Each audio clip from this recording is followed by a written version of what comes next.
Asia మొత్తం అలాగే ఇటు అమెరికాలోను అటు ఇజ్రాయెల్లోనూ కూడా వ్యతిరేక నిరసన ప్రదర్శనలు. నో కింగ్స్ డే అంటూ ట్రంప్కి వ్యతిరేకంగా, అలాగే అక్కడ నెతన్యాహు గద్దె దిగాలని ఇజ్రాయెల్లోను. ఒక్క రోజులోనే ఇన్ని పరిణామాలు చోటు చేసుకోవడం అనేది కొంత ఆశ్చర్యం కలిగిస్తుంది. కానీ ఇది ఎప్పటి నుంచో పెళ్ళుబిగుతున్న నిరసన ఒక్కసారిగా లావాలా బద్దలైందని మాత్రం అక్కడ అర్థమవుతుంది. అంటే యుద్ధానికి వ్యతిరేకత ఏ స్థాయిలో ఉందో అన్ని దేశాల్లోనూ, అటు ఇరాన్లో కూడా ఉంది. కాకపోతే అక్కడున్న రెజీమ్ IRGC దాన్ని బయటికి ఎక్స్పోజ్ కానీ ఇట్లా. అమెరికా డెమోక్రటిక్ కంట్రీ కాబట్టి అక్కడ కనిపిస్తున్న నిరసన ప్రదర్శనలు మనకి స్పష్టంగా చూడగలుగుతున్నాం. 5-6 పెద్ద నగరాల్లో జరిగినాయి. ఇవన్నీ కాక సందట్లో సడేమే అన్నట్టు కిమ్ ఎంట్రీ ఇచ్చాడు. నేను దిగానంటే మొత్తం భస్మే. మనకి మనీ సినిమాలో బ్రహ్మానందం డైలాగ్ ఒకటి ఉంటుంది, ఖాన్తో గేమ్స్ ఆడద్దు అన్నట్టు. అలాగే కిమ్ కూడా వచ్చేసి గేమ్స్ ఆడమాకండి, ప్రపంచం అంతు చూస్తా నాతో పెట్టుకుంటే అనే పద్ధతిలో ఆయన వచ్చేసాడు. ఆయన దృష్టిలో ప్రపంచం అంటే అమెరికా మిత్ర దేశాలు. సో ఓవరాల్గా చూస్తే మరోవైపు ఏంటంటే ఈ హర్మూజ్ జలసంధి దగ్గర అలజడి, దాంతోపాటు కర్గ్ ఐలాండ్ని చుట్టుముట్టిన అమెరికా బలగాలు. ఇదంతా నెరేటివ్సా, నిజమా? వీటికి సంబంధించి సమగ్ర విశ్లేషణ అందించడానికి మనతో బిగ్ డిబేట్లో జాయిన్ అయ్యారు జియో పొలిటికల్ అఫైర్స్ ఎక్స్పర్ట్ మామిడి గిరిధర్ గారు. మిగిలిన గెస్టులు కూడా మరి కాసేపట్లో జాయిన్ అవుతారు. ప్రొఫెసర్ మురళీ మనోహర్ కూడా జాయిన్ అయ్యారు, జియో పొలిటికల్ అఫైర్స్ ఎక్స్పర్ట్. నమస్తే అండి ఇద్దరికి కూడా. టు స్టార్ట్ విత్ మామిడి గిరిధర్ గారు, నిరసన ప్రదర్శనలు ఒక్కసారిగా పెళ్ళుబికాయి. అంటే ఎప్పటి నుంచో కడుపులో దాక్కున్న ఈ ఆవేశం అంతా రోడ్ల మీదకి వచ్చేసింది. ఇది ట్రంప్ నిజంగా అలాగే అటు నెతన్యాహు ఇద్దరికీ కూడా విషమ పరీక్ష అన్నట్టు కనిపిస్తోంది. ఏమంటారు? పత్రిక మీకు, మురళీజీకి, మీ ప్రేక్షకులందరికీ నా నమస్కారాలండి. ఇది మనకు కొత్త విషయమే కాదు. గతంలో జరిగిన యుద్ధాలు అన్నింటిలో కూడాను మనం చూస్తే కనుక ఈ దేశాల్లో ఈ నిరసనలు అన్నవి తరచూ జరుగుతూనే ఉంటాయి. ఇవి అమెరికా సమాజం అన్నది వర్టికల్ గా 2 ముక్కలుగా చీలిపోయింది. డెమోక్రాట్స్, రిపబ్లికన్స్ పర్ఫెక్ట్ గా హాఫ్ చీలిపోయింది. మనం చూస్తే కనుక వాళ్ళ సెనెట్ లో కానీ కాంగ్రెస్ లో కానీ చూస్తే కనుక 1 సీట్ ఎక్కువ, 2 సీట్లు ఎక్కువ, అంత మించి పెద్ద మెజారిటీ ఎవరికి రావట్లేదు ఈ మధ్యకాలం. సమాజం అలా చీలిపోయి ఉన్నప్పుడు తప్పకుండా సమాజంలో ప్రతి అంశంలో కూడా ఇటువంటి చీలిక మనకు కనిపిస్తుంది. కాబట్టి దీంట్లో పెద్ద ఆశ్చర్యపడవలసింది ఏమీ లేదు. పైపెచ్చు డొనాల్డ్ ట్రంప్ చేస్తున్నటువంటి ఈ చర్యలన్నీ కూడా ఏకపక్షంగా తనే ఒక చక్రవర్తి సామ్రాట్గా ప్రవర్తించడం, ఆ ప్రజల్ని భయాందోళనకు గురి చేయడం, ఇటువంటి కొన్ని పిచ్చి స్టేట్మెంట్స్ ఇవ్వడం, ఈ రోజు ఇచ్చిన స్టేట్మెంట్ రేపు మార్చడం, ఇవన్నీ చూసేసరికి వాళ్ళు ఎస్పెషలీ డెమోక్రాట్ సపోర్టర్స్ ఎవరైతే ఉన్నారో వాళ్ళు ఎక్కువ మంది గాల్వనైజ్ అవుతున్నారు. వాళ్ళందరూ కూడాను వీధుల్లోకి వచ్చి కింగ్ అవుట్ అన్నది క్యాంపెయిన్ చేసుకుంటూ వాళ్ళు ఇతని వ్యతిరేకంగా చాలా ప్రదర్శనలు చేస్తున్నారు. గతంలో కూడా జరిగినాయి, ఇవి ఈరోజు కొత్త విషయం ఏం కాదు. గతంలో కూడా జరిగాయి. ఇది 3వ మేజర్ ర్యాలీ, కింగ్ అవుట్ అన్నటువంటి ర్యాలీకి సంబంధించి. అలాగే గత ప్రభుత్వాలు కూడా, మనకు జార్జ్ బుష్ మనకు ఇరాక్ లో యుద్ధం చేసినప్పుడు కూడా అతని వ్యతిరేకంగా ఇటువంటి ర్యాలీలు జరిగినాయి. ఎటువంటి యుద్ధాలు చేసినా కానీ కూడా ఈ ర్యాలీలు అన్నవి చాలా కామన్ గానే ఈ డెమోక్రాట్ దేశంలో మనం చూస్తుంటాం. కాబట్టి ఆ దృష్టిలో మనం చూడాలి. కాకపోతే ఈ రోజు అక్కడ ఇబ్బందులు మొదలైనాయి. అక్కడ వాళ్ళకు చమురు ధరలు పెరుగుతున్నాయి. ఆల్మోస్ట్ $1 per gallon పెరిగిపోయింది. అలాగే వాళ్ళకు ఇన్ఫ్లేషన్ పెరుగుతున్నది. ఇవన్నీ కూడా ఈ యొక్క సమస్యల దృష్ట్యా ప్రజల్లో నిరసన అన్నది మనం అది కూడా చూస్తున్నాం. కాబట్టి ఇది మల్టిపుల్ ఎఫెక్ట్, కౌంటర్ ఎఫెక్ట్ గా చూడాలి. ఇజ్రాయెల్ వచ్చి చూసేసరికి ఇజ్రాయెల్తో బెంజమిన్ నెతన్యాహు వ్యతిరేకత అనేది చాలా తీవ్రంగా ఉంది. అది 50% కంటే ఎక్కువ, చాలా పర్సంటేజ్ అక్కడ మనకు వ్యతిరేకత. బెంజమిన్ నెతన్యాహు ఒక కోalition గవర్నమెంట్ రన్ చేస్తున్నాడు. ఆయనకు 50% మెజారిటీ లేదని, ఆయనకు ఉన్నటువంటి ఆయన పార్టీ, లిక్విడ్ పార్టీకి ఉన్నటువంటి నంబర్ ఆఫ్ సీట్స్ చాలా తక్కువ.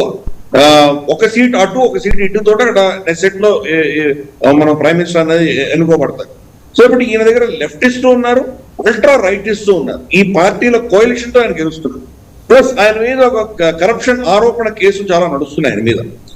కాబట్టి ఈయనకు వ్యతిరేకంగా ర్యాలీలు చాలా జరిగింది. రీసెంట్ గా ఒక 2 సంవత్సరాల క్రితం ఆయన ఒక చట్ట సవరణ తీసుకొచ్చే ప్రయత్నం చేశాడు. చట్ట సవరణ ప్రకారం సుప్రీంకోర్టులో జడ్జిలు కానీ సుప్రీంకోర్టు అధికారాన్ని కొంచెం తగ్గిస్తూ పార్లమెంట్ కి ఎక్కువ పవర్స్ ఇచ్చే దిశగా ఆయన ఒక అమెండ్మెంట్ తీసుకొచ్చారు. పార్లమెంట్ కనుక ఏకగ్రీవంగా ఏదైనా నిర్ణయించిందంటే కనుక దాని కోర్టులు దాన్ని తిరస్కరించకూడదు, దానికి గౌరవం ఉండాలి అన్న దిశగా ఆయన తీసుకొస్తే మొత్తం జ్యుడిషియరీని వీళ్ళు కాలం రాస్తున్నారని చెప్పి విపరీతమైన విధ్వంసం ఆ దేశం నిండా మనం చూసాం. కాబట్టి ఈవెన్ దీంట్లో కూడా వాళ్ళని అక్టోబర్ 7వ తారీఖు జరిగినటువంటి కిరాతకమైనటువంటి ఘటనలు ఇజ్రాయెల్ ఏమి జరిగినాయో దానికి వ్యతిరేకంగా కూడాను ఇది కంప్లీట్ ఫెయిల్యూర్, రిజైన్ చేయాలి, మా బంధువులందరినీ వెనక్కి తీసుకురావాలి, యుద్ధం ఇప్పుడు ఆపేయాలి హమాస్ తోటి అన్నటువంటి నిరసనలు అక్కడ చాలా జరిగినాయి. కాబట్టి డెమోక్రాటిక్ ప్రభుత్వాల్లో దేశాల్లో ఈ నిరసనలు అనేవి చాలా కామన్. అవి అదే చూస్తున్నాం మనం ఇజ్రాయెల్లో కానీ మనం అమెరికాలో కానీ చూస్తున్నాం. సో కాబట్టి దాంట్లో నేను పెద్ద ఆశ్చర్యపడాల్సింది ఏమీ లేదు. కానీ ఈ ప్రభుత్వాలు ఆ నిరసనలకు వ్యతిరేకంగా నిరసనలు బేఖాతరు చేస్తూ వాళ్ళు చేయాల్సిన అజెండాలో వాళ్ళు చేయాల్సినటువంటి వాళ్ళు చేసుకుంటూ వెళ్తున్నారు. గెలిస్తే కనుక అది చాలా పెద్ద పాజిటివ్ గా ఉంటుంది వాళ్ళకి. ఎందుకంటే బెంజమిన్ నెతన్యాహు హమాస్ మీద మోరార్లెస్ గెలిచాడు ఆయన. కానీ డొనాల్డ్ ట్రంప్ చూస్తేనేమో స్పెక్టాక్యులర్ ఓడిపోతున్నాడు ఇక్కడ. కాబట్టి ఓడిపోతే కనుక దానివల్ల వచ్చేటువంటి రిపర్కషన్స్ ఇంకా చాలా ఉంటాయి. ఇప్పుడు ఆయన సైన్యాన్ని దించాడంటే, బరిలో దించాడంటే కర్క్ ఐలాండ్ లోనో కాసిం ఐలాండ్ లోనో లేదా ఇతరత్ర ఏమైనా కనుక బూట్స్ ఆన్ ద గ్రౌండ్ దించితే కనుక మరి బాడీ బ్యాగ్స్ వెనక్కి వస్తే, వీళ్ళ సైనికులు చనిపోయి వెనక్కి వస్తే కనుక ఈ నిరసనలు ఏవైతే ఉన్నాయో ఇంకా ఉధృత స్థాయి ఉంచుకొని అది ఒక పెద్ద లెవెల్లో నిరసనలు మనం చూసేటువంటి పరిస్థితులు కూడా రావచ్చు. అలాగే వాళ్ళ పెట్రోల్ ధరలు ఇంకా $1, $2 పెరిగి సపోజ్ $150-200 పర్ బ్యారెల్ దాకా వెళ్ళిపోయే పరిస్థితి వస్తే కనుక తప్పకుండా నిరసనలు అనేవి ఇంకా విపరీతంగా పెద్ద ఎత్తున అని వచ్చేటువంటి అవకాశాలు ఉన్నాయి. కానీ నేను ఇందాక చెప్పినట్టు ఎస్టాబ్లిష్మెంట్ ఉంటుంది, వాళ్ళ డిఫెన్స్ ఎస్టాబ్లిష్మెంట్, వాళ్ళ డిఫెన్స్ ఇండస్ట్రియల్ కాంప్లెక్స్ కావచ్చు, డీప్ స్టేట్ కావచ్చు, లేదా వాళ్ళ పెంటగన్ కావచ్చు, వాళ్ళ ఇతరత్ర ఏదైతే యంత్రాంగం ఉంటుందో, అంటే పొలిటికల్ లీడర్షిప్ కాకుండా మిగతా ఎస్టాబ్లిష్మెంట్ ఏదైతే ఉంటుందో అది ఈ పొలిటికల్ ఇష్యూస్ కానీ ప్రజలు ఏమనుకుంటున్నారు కానీ దానికి భిన్నంగా, దానికి వ్యతిరేకంగా దాన్ని బేఖాతరు చేసి వాళ్ళు చేసుకుంటున్నారు. వెనెజుయేలాలో నికోలస్ మడూరును ఎత్తేయడానికి వాళ్ళ ప్రజలు ఏమైనా ఓకే అన్నారా? అనలేదు కదా. కాబట్టి ఇటువంటివన్నీ కూడా అన్ని ప్రజలు మనం చూస్తున్నాం. అక్కడ చూస్తుంటే గిరిధర్ గారు Philadelphia, Washington, Mississippi, Chicago, New York, ఇంకా మనకి చాలా చోట్ల చాలా సిటీస్లో చూడండి ఆ హ్యూజ్ ప్రొటెస్ట్ అక్రాస్ యుఎస్ఏ. ఇది ఇంత ఇంత ఇంత స్థాయిలో జరుగుతోంది అంటే అంటే యుద్ధం మీద ఎంత వ్యతిరేకత ఆ దేశంలో ఉంది అనేది అక్కడ మనం గమనించవచ్చు. మెజారిటీ మీరు చూస్తే Democrat states almost all of them exclusive గా డెమోక్రాట్ స్టేట్స్. రిపబ్లికన్ స్టేట్స్ మీకు అంత కనిపించదు. లేదు అని నేను అక్కడ ఉన్నటువంటి డెమోన్స్ట్రేట్ చేస్తున్నారు. కానీ మెజారిటీ ఇవన్నీ కూడా చూస్తే ఇవన్నీ కూడా డెమోక్రాట్ స్టేట్స్ ఇక్కడ నిరసన వాళ్ళు చేస్తుంటారు వాళ్ళు. సో ఇది దేశమే వర్టికల్ గా స్ప్లిట్ అయింది, డెమోక్రాట్స్ వర్సెస్ రిపబ్లికన్స్ అన్నది. రిపబ్లికన్స్ కొంతమంది డొనాల్డ్ ట్రంప్ ని వ్యతిరేకిస్తున్నా కానీ కూడా వాళ్ళు ఓపెన్ గా పాఠంగా వచ్చి ఆయన్ని క్రిటిసైజ్ చేసేటువంటి పరిస్థితి ఏం లేదు. ఎందుకంటే ఫర్ ఇన్స్టెన్స్ వాళ్ళ కాంగ్రెస్ లో 2 సార్లు 3 సార్లు రెజల్యూషన్ కూడా ప్రవేశపెట్టారు.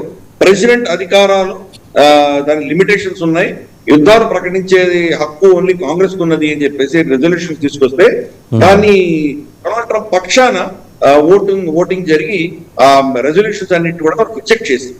సో కాబట్టి చాలా థిన్ మెజారిటీతో రిజెక్ట్ అయింది. సో అందుకని ఇవన్నీ కూడాను డెమోక్రాట్ వర్సెస్ రిపబ్లికన్స్ గానే ప్రస్తుతానికి ఉంటుంది. ఆ ప్రజలు ఇంకా కష్టాలు పెరిగే కొద్దీ, వాళ్ళ సైనికులు ఎక్కువ చనిపోయి ఇంటికి వచ్చే కొద్దీ బహుశా రిపబ్లికన్స్ లో కూడా దానికి వ్యతిరేకత అనేది పెరిగేటువంటి అవకాశాలు ఉన్నాయి. కొంతమంది జో రోగన్ లాంటి వాళ్ళు, టక్కర్ కార్సన్ లాంటి వాళ్ళు, కోర్ మాగా సపోర్టర్స్, రిపబ్లికన్ సపోర్టర్స్ కూడా ఈ రోజు వ్యతిరేకంగా తిరగడం అనేది చూసాం మనం. కానీ మాగా సపోర్ట్ చేశారని ఇప్పుడు కూడా ఆయన సపోర్ట్ ఇస్తున్నారు వాళ్ళు. ఇదంతా కూడాను Democrat versus Republican fault lines కింద మనం ప్రస్తుతానికి చూడాలి. మళ్ళీ వస్తాను మీ దగ్గరికి గిరిధర్ గారు. ఒకసారి ప్రొఫెసర్ మురళీ మనోహర్ గారి దగ్గరికి వెళ్ళాం. ప్రొఫెసర్ మురళీ మనోహర్ గారు, సరే మనం నిరసనలు చూసాం, మరోపక్క అటువైపు హర్మూజ్, స్ట్రైట్ ఆఫ్ హర్మూజ్ దగ్గర జరుగుతున్న అలజడి అండ్ కర్గ్ ఐలాండ్ని స్వాధీనం చేసుకోవటానికి అమెరికా బలగాలు అక్కడ చుట్టుముట్టేశాయి. హౌ ఫార్ ఈస్ టు తెలియదు కానీ గడిచిన 24 అవర్స్గా ఇవి బాగా రౌండ్ అవుతున్నాయి. మరోపక్క ఇరాన్ మనం కనుక చూస్తే అవాక్స్ని హిట్ చేసింది. ఇదంతా కూడా అంటే డ్రోన్స్ని ట్రాక్ చేసే రాడార్స్ వ్యవస్థని ధ్వంసం చేసేంత అంతటి టెక్నాలజీ. సో ఎవరు ఎక్కడా తగ్గినట్టు కనిపించట్లేదు. ఇరాన్ స్పోక్స్ పర్సన్ ఆయన మాట్లాడారు, అఫ్కోర్స్ బహుశా అది పార్సీలో మాట్లాడినట్టున్నారు. ఆ విజువల్ కూడా మన దగ్గర ఉంది. ఇది కంప్లీట్గా ట్రంప్ ఈయన చేతిలోకి వెళ్ళిపోయాడు, నెతన్యాహు చేతిలోకి వెళ్ళిపోయాడు. ఆయనే మాట్లాడుతున్నారు, బహుశా పార్సీకి భాషలోనూ అరబీలోనూ మాట్లాడి ఉంటారు. మాట్లాడుతూ ఓపెన్గా ఎలిగేషన్ చేశారు. ఇప్పుడు నా అనుమానం ఏంటంటే, లేదా నమ్మకం కూడా, కనిపించిన వ్యక్తి ఇంకొక 24 గంటల తర్వాత ఉండకపోవచ్చు. ఇజ్రాయెల్ అలాంటి ఆపరేషన్స్ చేస్తూ వస్తుంది కాబట్టి మీరేమంటారు? వాసు గారు, మీకు గిరిధర్ గారికి నమస్తే. ఒత్తిడి అందరిపైన ఉందండి. ఇప్పుడు ప్రజలు బయటికి వచ్చి అమెరికాలో మనకి ఏదైతే కనిపిస్తుందో అక్కడ కానీ, ఇజ్రాయిల్లో కానీ, కనబడని ఒత్తిడి ఇరాన్లో కానీ, ప్రజలు తిరుగుబాటు చేసేటువంటి ఒక స్థితి గల్ఫ్లో కూడా ఈ ఒత్తిడి ఉంది. అన్ని ప్రభుత్వాలపై ఈక్వల్ ప్రెషర్ బిల్డప్ అవుతూ ఉంది. ఎవరు హ్యాపీగా లేరు మనకు కనబడుతున్నటువంటి విషయము. ఇరాన్ కూడా తీవ్రమైనటువంటి ఒత్తిడిలో ఉంది. ఇది మనకు స్పష్టంగా అర్థమవుతుంది. కాకపోతే ఈ దృశ్యాలతో కళ్ళ ముందుకు వచ్చింది అంతే. ఈ ఒత్తిడి అనేది అంటే ప్రజలకు ఎవరికి ఇష్టం లేదు, వరల్డ్ వైడ్ గా కూడా ఇష్టం లేదు. బట్ మీరు ఒకటి గమనించుంటారు, ఇరాన్లో అంత వ్యతిరేకత నిరసన వస్తున్నా కూడా ఒక్క విజువల్ బయటికి రాలా, అంత కట్టడి చేసింది ఇరాన్ రెజీమ్. చేయగలిగింది. వారు చెప్పారు కదా గిరిధర్ గారు, డెమోక్రటిక్ కంట్రీస్ లో ఈ ఎక్స్ప్రెషన్ చాలా క్లియర్ గా వస్తుంది, అవకాశం ఉంది. ఇజ్రాయిల్లో ఎంత పెద్ద ఎత్తున నిరసనలు జరుగుతా ఉన్నాయి మనకు కనిపిస్తుంది. మాట్లాడుతున్నారు, మీడియాతో కూడా మాట్లాడుతున్నారు, మాకెవరికి ఇష్టం లేదు ఇది అని చెప్పేసి. ఈ ప్రాణ నష్టాన్ని కూడా వాళ్ళు వ్యతిరేకిస్తున్నారు. కనుక ఇది మంచిది. ఓ రకంగా మానవాళి తనను తాను కాపాడుకునే ప్రయత్నం చేస్తుందని మనం కామెంట్ చేయొచ్చు దీంతో. ఎందుకంటే వీళ్ళు శృతి మించినటువంటి వాళ్ళు, వీళ్ళకు ఒక స్టాండ్ లేని వాళ్ళు, తమ విజయమే ఇదిగా, తమ పాలిటిక్సే పరమావధిగా, ఇదంతా కూడా ఎవరి పాలిటిక్స్ వాళ్ళకునే. చాలా విషయాలు గిరిధర్ గారు చెప్పారు కదా, నెతన్యాహు పాలిటిక్స్ ప్లే చేస్తున్నారు. ట్రంప్ అయితే మొదటి నుంచి పెట్టింది పేరు పాలిటిక్స్ కు. అక్కడనేమో ప్రజలు తిరుగుబాటు చేస్తున్న సమయంలో ఇరాన్లో ఇప్పుడు హ్యాపీగా ఉన్నారు వాళ్ళు, కనీసం ప్రజలు నోరు మూసుకున్నారు, ప్రజల మద్దతు వాళ్ళకు వస్తుంది, ఇప్పుడు సింపతి వచ్చింది. ఇలా చూస్తుంటే టోటల్ గా గల్ఫ్ లో కూడా విపరీతమైన ఒత్తిడి. గల్ఫ్ లో అయితే మాత్రం అక్కడ ఇంకా ఎక్స్ప్రెషన్ బహుశా వస్తారేమో తెలియదు. ఈ దేశాల కొద్దిగా కష్టమే కానీ ఏది ఏమైనా అమెరికా ఏదైతే భూతల యుద్ధం కోసం సిద్ధమవుతుంది, మీరు అన్నట్టు కార్గిల్ ఐలాండ్ స్వాధీనం అయిపోయిందని అంటున్నారు ఇప్పటికే వార్తల్లో. కనుక ఒకవేళ ఆ ప్రిపరేషన్స్ ఏవైతున్నాయో మెల్లగా యుద్ధ నౌక అక్కడికి పంపించడము, లేకపోతే మోహరించడము, లేకపోతే గ్రౌండ్ వార్ కొరకు ఏదైతే పెద్ద ఎత్తున ప్రిపరేషన్ జరుగుతున్నాయి. ఇక్కడ చర్చలు అంటున్నారు, శాంతి చర్చలు అని అంటున్నారు. కనుక ఇంకోవైపు ప్రిపరేషన్ జరుగుతూ ఉన్నాయి. అందుకే ఇరాన్ అమెరికా నమ్మే స్థితిలోనే లేదు అసలు. శాంతి చర్చలే ఒక బూటకం అనేటువంటి స్టాండ్ తీసేసుకున్నది ఇరాన్. కనుక ఇరాన్ ప్రిపేర్ అవుతుంది కంప్లీట్ గా, పూర్తి స్థాయి యుద్ధానికి ప్రిపేర్ అవుతుంది. అందుకే ఇప్పుడు నాకు అనిపిస్తున్నది అంటే, ఇప్పుడు జరిగే యుద్ధం మాత్రం రక్తపాతము, శవాలు, విపరీతమైనటువంటి శవాలు, వాటిని ప్యాక్ చేసి పంపించేటువంటి ఇవి పేటికట్లు, ఇవి మనకు కనిపిస్తాయేమో అని అనిపిస్తుంది. ఆ సామాన్యుల విషయం పక్కకెట్టండి, సామాన్యులు ఎంతమంది వస్తారు, కామన్ మ్యాన్ అనేది ముఖ్యంగా ఇరాన్లో మాత్రం చాలా. కానీ మొదటిసారి అమెరికా సైన్యం కూడా తప్పకుండా వాళ్ళు ఆల్రెడీ హెచ్చరికలు చేస్తా ఉన్నారు, ప్రిపేర్ కాండి, మీరు మీ యొక్క బాక్సెస్ తో వెల్కమ్ టు హెల్ అని ఇవి కూడా పెట్టేశారు కదా వాళ్ళు. కనుక నరకానికి స్వాగతం పలుకుతున్నారు. రండి, తప్పకుండా రండి, శవపేటికలతో వెనక్కి వెళ్ళండి. ఇలాంటి హెచ్చరికలన్నీ ఇరాన్ చేస్తుంది. అంటే అర్థమైందంటే ప్రిపేర్ అయిపోయింది, పూర్తి స్థాయి యుద్ధానికి ప్రిపేర్. ఇంత అన్నింటికి మించి సార్, శనివారం నాడు శుక్రవారం రాత్రి పొద్దుపోయిన తర్వాత ఇరానియన్ మిసైల్స్, డ్రోన్స్ అవి కూడా అవన్నీ కలిసి Prince Sultan Air Base in Saudi Arabia దాన్ని హిట్ చేసినాయి. దాదాపు మల్టిపుల్ రిపోర్ట్ ఏంటంటే KC-135 ట్యాంకర్స్ డిస్మాంటిల్ అయినాయి. రీఫ్యూయల్ చేస్తాయి US aircraft in flight. అలాగే E-3 sentry airborne warning and control systems AWACS aircraft అది పూర్తిగా ధ్వంసమైంది. According to the Air and Space Forces Magazine, ఇది చాలా అథెంటిక్ ఇన్ఫర్మేషన్, వాల్ స్ట్రీట్ జర్నల్లో report చేసింది, ఈ Air and Space Forces Magazine report చేసింది. అండ్ దాంట్లో 15 మంది అమెరికన్ సైనికులు తీవ్రంగా గాయపడితే 5గురి పరిస్థితి విషమంగా ఉంది. సో ఇది చాలా సీరియస్ వ్యవహారమే. డైరెక్ట్ అది సౌదీ ఎయిర్ ఫోర్స్ యూజ్ చేస్తున్న స్టేషనే US ఎయిర్ బేస్గా చేసుకుంది. సో ఎక్కడ వదలట్లా ఇరాన్ ఈ స్థాయిలో దాడికి తగబడింది అంటే యుద్ధం మరింత ఉధృతమయ్యే పరిస్థితి కనిపిస్తుంది. ఇన్ కాంట్రాస్ట్ టు దట్ మన నిరసన ప్రదర్శనలు చూస్తున్నాం. E3 శానిటరీ వ్యాక్స్ అవి సమాచారాన్ని అందించే వీటిని అంత ఈజీగా కొట్టేస్తున్నారు. అవి వాస్తవంగా దొరకకూడదు, మరి ఎలా దొరుకుతాయి?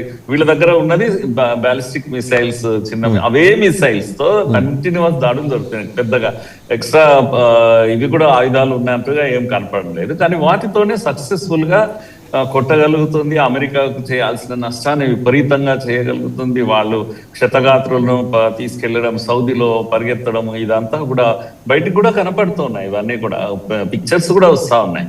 కనుక చేయాల్సిన డ్యామేజ్ ఎక్కడ తగ్గడమే లేదు. ఇరాన్ మాత్రం అమెరికా అంత పెద్ద ఇద్దరు అమెరికా ఇజ్రాయెల్ ఇంత కలిసి చేసినా ఇప్పుడు ఇరాన్ తట్టుకొని నిలబడ్డది. వచ్చే రోజులు మాత్రం చాలా భయంకరంగా ఉంటాయి. ఇంకోవైపు హౌతీలు కూడా బయటకు వచ్చేసారు. ఇప్పుడు వాళ్ళు కూడా ఇంతకాలం కాస్త ఇన్నాళ్ళు మనం ఎవరి గురించి అయితే వెతుకుతున్నామో వాళ్ళు కూడా కలుగుల్లోంచి బయటకు వచ్చేసారు. ఇది చాలా ప్రమాదకరమైన సంకేతం ఈ యుద్ధంలో. బయటకు వచ్చారు. ఇజ్రాయెల్ కు మరింత ప్రమాదం. ఇప్పుడు ఇజ్రాయెల్ ఎలా ఢీకొంటుంది ఇక్కడ వాళ్ళను అనేది కూడా మనం వేచి చూడాల్సిందే. కానీ ఏది ఏమైనా మానవాళి కోరుకునే యుద్ధం అయితే కాదు, మరింత మనము తీవ్రతరం అవుతుంది యుద్ధము, ప్రపంచ యుద్ధం వైపు వెళ్తుంది అనేటువంటి భయాలు అందరూ వ్యక్తం చేస్తున్నారు. వాసు గారు రైట్. ఒకసారి మామిడి గిరిధర్ గారి దగ్గరికి వెళ్దాం. ఇరాన్కి మద్దతుగా ఇప్పుడే అనుకున్నాం హౌతీలు యుద్ధంలోకి దిగారు అండ్ IRGC కూడా పోరాటాన్ని ఉధృతం చేసింది. మరి ఈ రిపోర్ట్స్ ఎంతవరకు నమ్మచ్చు సార్? ఏంటంటే స్ట్రైట్ ఆఫ్ హెర్మోస్ మీద కంట్రోల్ సాధించారు ఆయన నావీ చీఫ్, ఆయన తార్జింగి, ఆయన అలీ రెజా తార్జింగి, ఆయన చనిపోయిన తర్వాత కంట్రోల్ వచ్చేసింది ఆ చుట్టుముట్టున్న 30 చిన్న చిన్న ఐలాండ్స్. వేరాస్ దీని మీద కూడా కర్గ్ ఐలాండ్ని అయితే కంప్లీట్గా క్యాప్చర్ చేశారనేది. ఇవన్నీ నెరేటివ్ వారా నిజమని నమ్మచ్చా?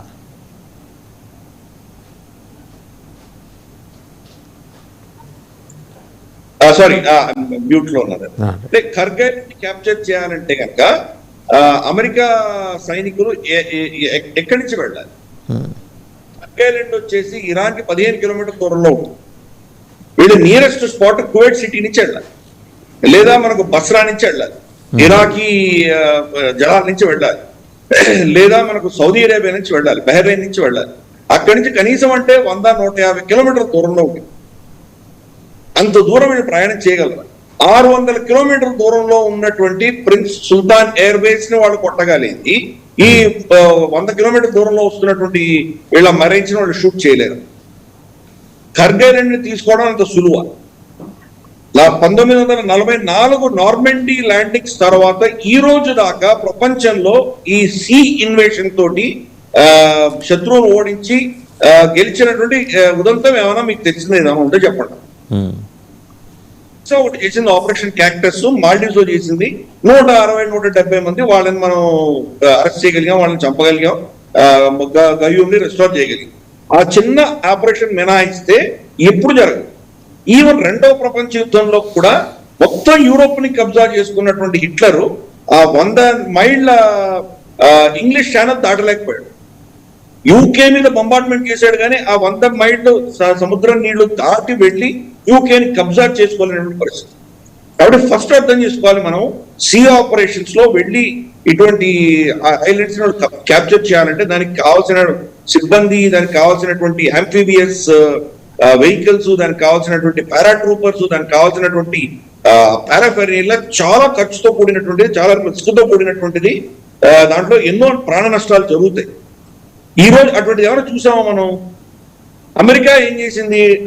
యుఎస్ఎస్ ట్రిపోలిని తీసుకొచ్చింది, యుఎస్ఎస్ అబ్రహాం లింకన్ ఉంది.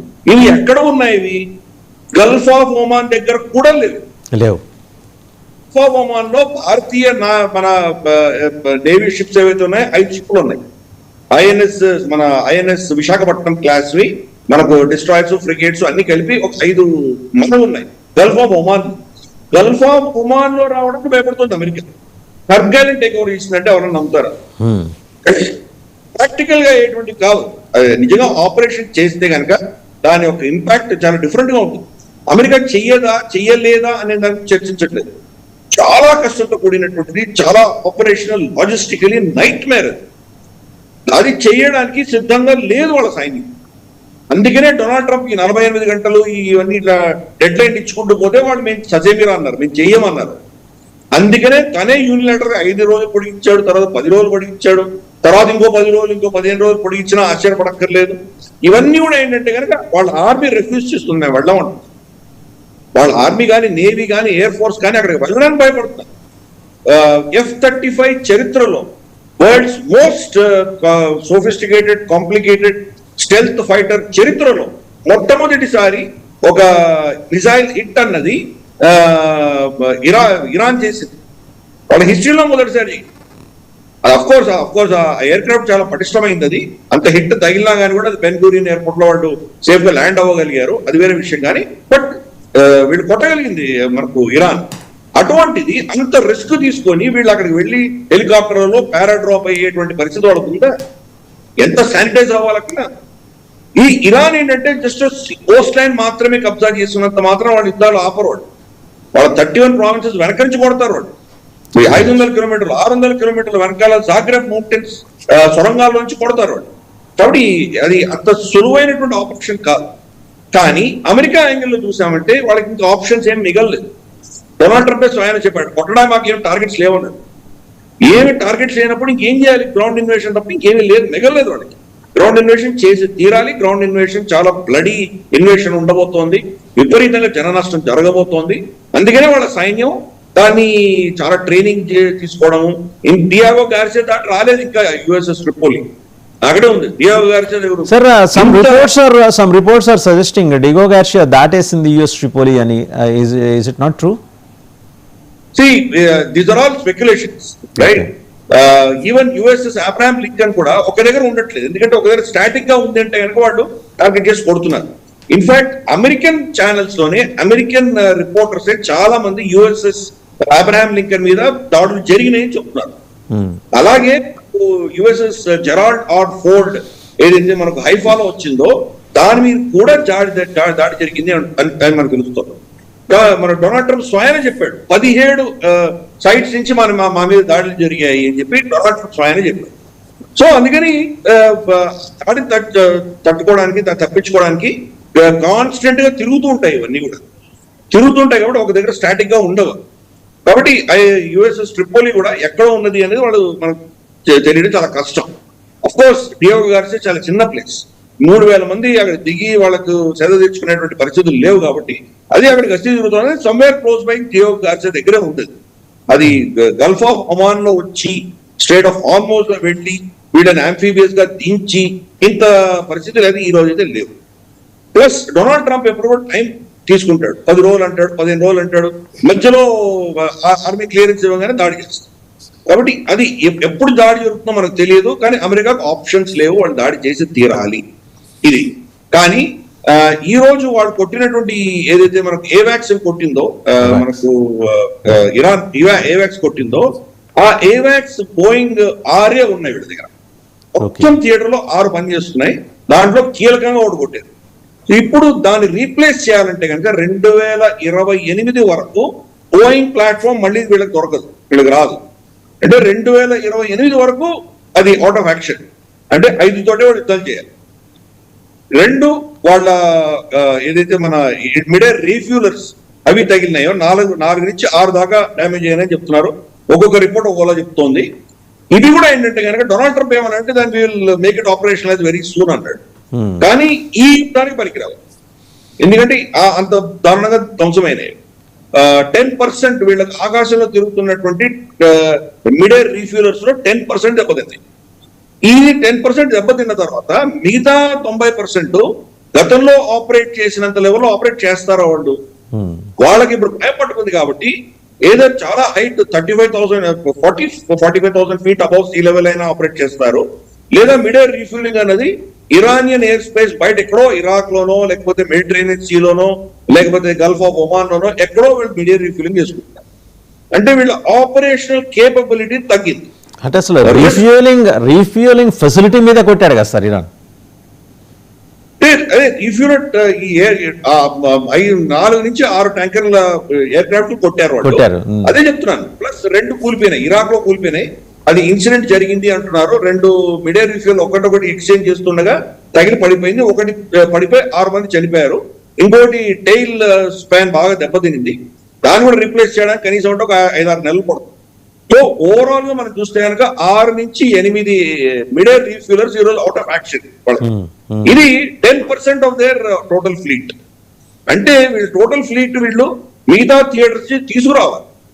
ఇప్పుడు రేపు కొరియాలో ఏదైనా గొడవ కిమ్ జాంగ్ ఉన్ కనుక అక్కడి నుంచి బాంబులు వేల్చి ఇంకేదైనా వాడు యాక్షన్ తీసుకున్నాడంటే సౌత్ కొరియా మీద, ఈ రోజు సౌత్ కొరియా వల్నరబుల్ గా అక్కడ ఉన్నటువంటి థాడ్ ని తీసుకొచ్చి ఇక్కడ పెట్టారు. దీంట్లో అమెరికా రేసిజం చూడొచ్చు. పక్కనే ఉన్నటువంటి యూరోప్ నుంచి తీసుకురాల. యూరోపియన్ అంటే వాళ్ళు లెక్కేసుకుంటున్నారు ఎవరి ప్రాణాలు చాలా ముఖ్యం. గల్ఫ్ లో ఈ ముస్లిం ప్రాణాలు పోతే పర్వాలేదు, నెక్స్ట్ ఎవరి ప్రాణాలు పోతే పర్వాలేదు, కొరియన్ ప్రాణాలు పోతే పర్వాలేదు. అక్కడి నుంచి తెచ్చారు థాడ్ ని. ఇవి కూడా అయిపోయినాయంటే జపాన్ నుంచి తీసుకొస్తారు. నెక్స్ట్ ఏషియన్ పోతే పోయారు వాళ్ళు. తర్వాత యూరోపియన్ల మీద పడతారు. యూరోపియన్ థాడ్ కూడా అయిన తర్వాత అప్పుడు అమెరికన్ వాళ్ళ రిజర్వ్స్ లో థాడ్ తీసుకొస్తారు వీటికి. అంటే ప్రతి యాక్షన్ లో కూడా వాళ్ళ వైట్ సూపర్ మేసిస్ట్ భావజాలం మనం చాలా క్లియర్ గా చూడొచ్చు. పీట్ హెగ్సెట్ అంటే ప్రతి బ్రీఫింగ్ లో ప్రతి వాళ్ళ మీటింగ్స్ లో కూడాను బైబుల్లో ఉన్నటువంటి వాక్యాలన్నీ చదువుతున్నాడు. Sir openly advocated the cause of crusade war గురించి ఓపెన్ గా చెప్తున్నాడు ఆయన. అక్కడ ఏం దాచుకోవట్ల మనిషి మొత్తం చెప్పేస్తున్నాడు.